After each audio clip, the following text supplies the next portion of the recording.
Pero alam niyo mga kapatid, ang reality, ang totoong sitwasyon ng ating buhay, ginagamit ng Lord ang mga bagyo sa iyong buhay para mas lalong lumalim ang iyong pagtitiwala sa ating Panginoon.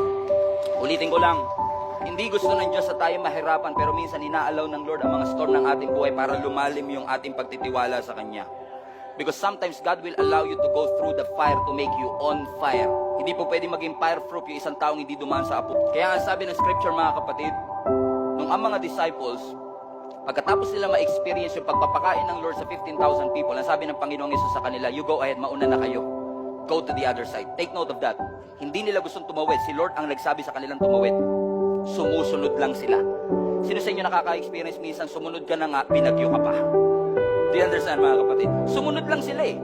And the thing is this, if we believe that God is omniscient, that He knows everything, ibig sabihin, alam din ng ating Panginoong Yesus na sila'y dadaan sa bagyo.